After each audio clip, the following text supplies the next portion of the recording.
They took my 3-week-old daughter, all because I was late on HOA fees I didn't even know I owed. Before we start the story, please comment down from which country are you watching, and don't forget to subscribe. I was a new mom living in Oak Ridge Estates, a neighborhood with perfect lawns and terrible secrets.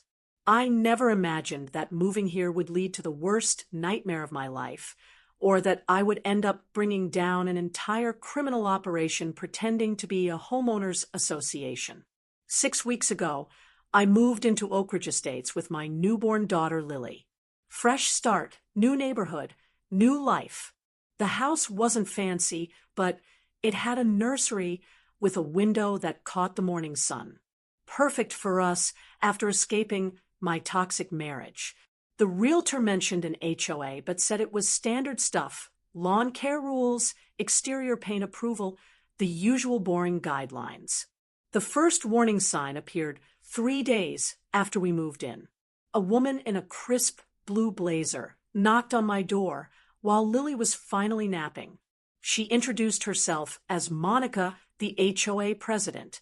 "Welcome to Oak Ridge," she said with a smile that didn't reach her eyes. "We like to maintain certain standards here." She glanced at the baby carrier on my porch, the diaper bag beside it, and the small stack of moving boxes I hadn't unpacked yet. "Single parent?" she asked, writing something on her clipboard. "Yes," I replied, suddenly feeling defensive. "We find single-parent households often struggle with compliance," she said. "I suggest you read your HOA agreement very carefully." Before I could respond, she handed me an envelope and walked away. Inside was a bill for $560, an immediate compliance fee with no explanation. I called the number listed, but nobody answered. 3 days later, another envelope appeared, $975 for structural appearance violations. The next day, $1,230 for noise ordinance infractions after sunset. The amounts kept growing, the reasons more vague. I tried talking to neighbors, but they avoided eye contact when I mentioned the HOA. One woman whispered, "Just pay whatever they ask," before hurrying inside. Something wasn't right. 2 weeks after moving in, odd things started happening. My front door was unlocked when I was certain I'd locked it. Baby clothes I put in drawers appeared folded differently. Lily's stuffed animals rearranged in her crib. I installed a baby monitor with a camera. That night, it woke me at 3 a.m., not with Lily's cries, but with strange static. Through the grainy display, I saw a shadow move across her room. Not the shadow of a tree branch or passing car, the shadow of a person. I ran to her room, heart pounding. Lily was sleeping peacefully, but her window was open an inch, a window I always kept locked. The next morning, a new notice appeared. Final warning: complete payment required within 48 hours. Enforcement actions will follow. I called the police. Officer Mills came, looked at the notices, and shrugged. HOAs have pretty broad authority, ma'am. They can fine you for almost anything. But someone was in my baby's room last night. He looked doubtful. Any signs of forced entry? There weren't. He suggested I was probably stressed and imagining things, then left me with a card for a locksmith. That afternoon, I saw Monica standing in my front yard taking pictures of my house. When she saw me watching, she didn't hide or apologize. She waved like we were friends. Last Tuesday, I put Lily to bed at 8 p.m. I sang her favorite lullaby, kissed her forehead, and tucked her fuzzy yellow blanket around her tiny body. Her little hand wrapped around my finger before she drifted off to sleep. At midnight, I checked on her one last time before going to bed myself. At 3:17 a.m., the baby monitor went dead. No static, no picture, nothing. At 3:42 a.m., I woke to the sound of a car door closing outside.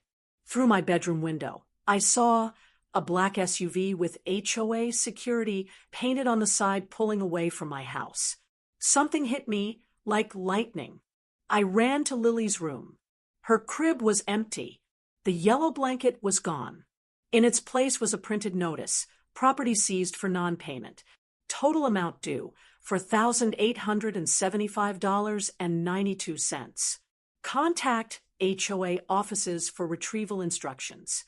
They took my baby over unpaid HOA fees. I screamed until my throat was raw. I called 911, but the operator sounded skeptical.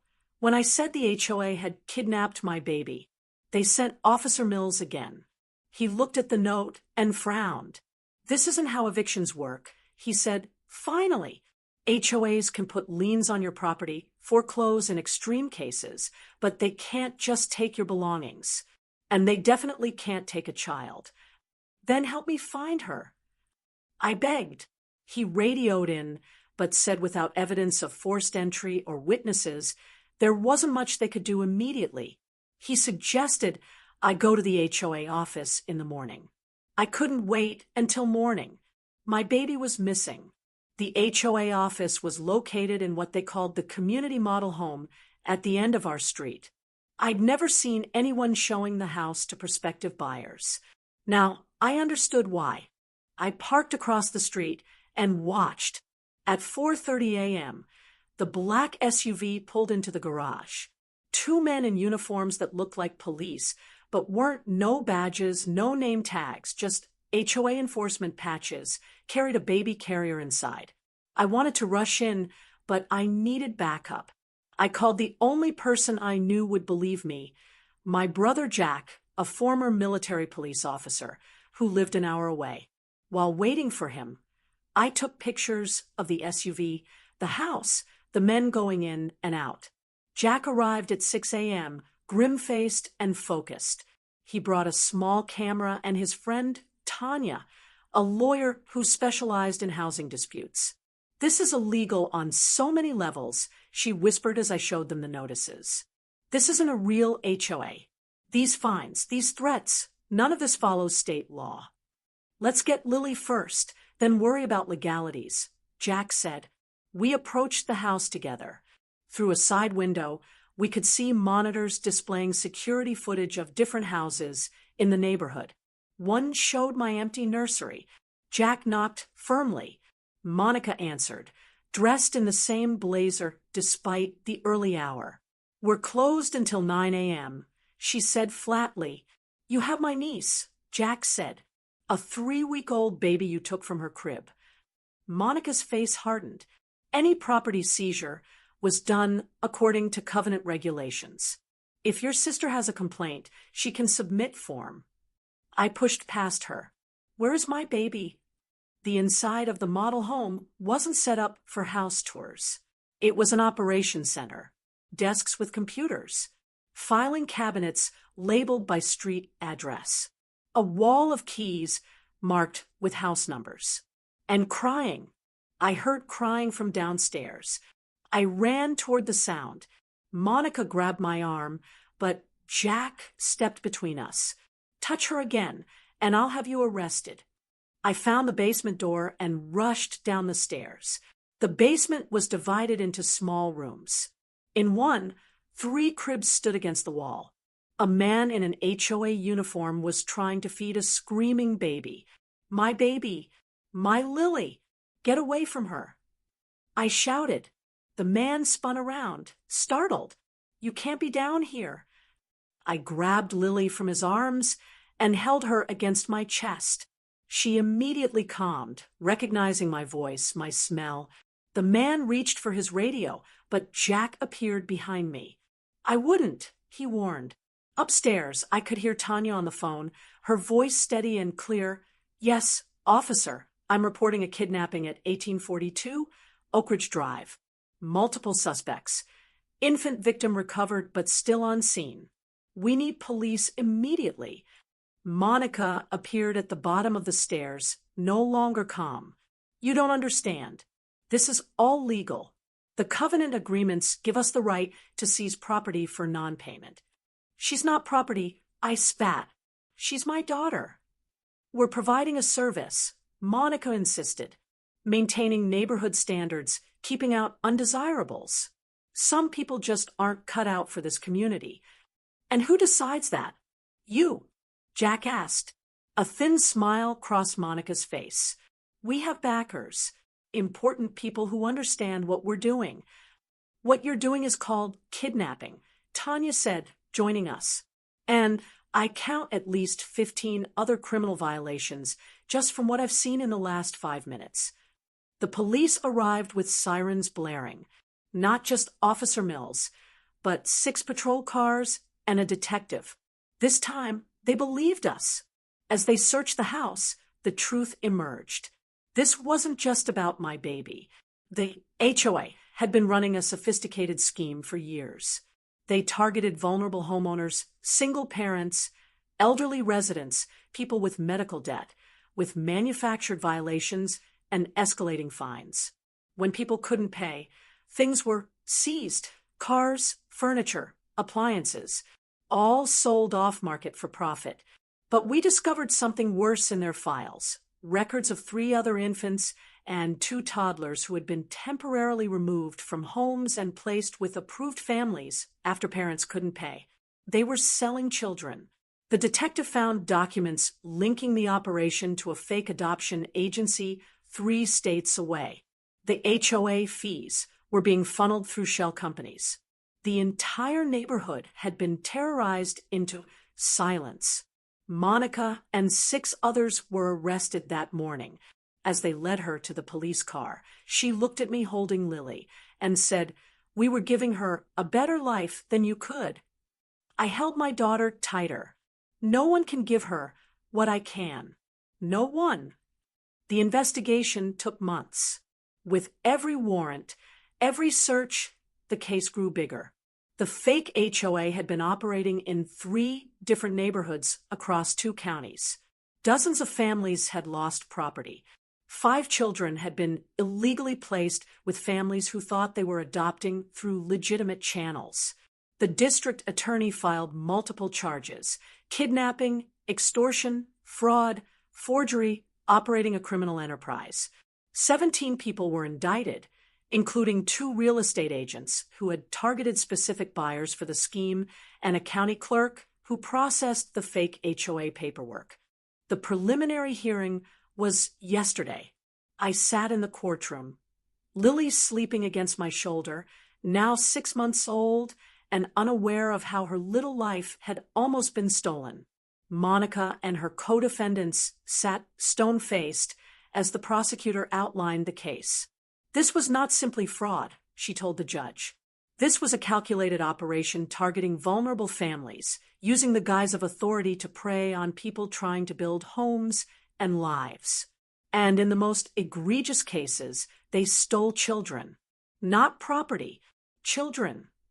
The judge denied bail for all of them. As they were led away, I made eye contact with Monica. For the first time, I saw fear in her eyes. Outside the courthouse, reporters gathered around us. They asked how it felt to know justice was being served. "It's just the beginning," I said. "There are families still looking for answers, still healing from what these people did. Real justice will come when every family is reunited, when every person involved faces consequences, and when systems are put in place to make sure this never happens again." Today, Lily is crawling across our living room floor, reaching for her toys, laughing when I make silly faces. We still live in the same house, but everything has changed. The fake HOA has been dissolved. The real property management company that now oversees neighborhood maintenance has clear guidelines, transparent billing, and an elected board of actual residents. The neighbors who once avoided eye contact now stop to chat. Some have apologized for not speaking up sooner. Many had received similar threats, but were too frightened to question them. Sarah across the street admitted they took her car 2 years ago. Mr. Patel lost his garden equipment and family heirlooms. Mrs. Gonzalez, a widow with 3 children, nearly lost her house before her son stepped in to pay the fabricated fines. We've formed a neighborhood watch. not to police each other, but to protect each other. Last week, we gathered for a community barbecue. Children played on lawns that weren't perfectly maintained. Dogs ran around without size restrictions. People painted their front doors whatever colors they wanted. Jack and Tanya came. So did Detective Rivera, who led the investigation and made sure every piece of evidence was properly documented. She brought news. The first guilty plea had been entered. More would follow.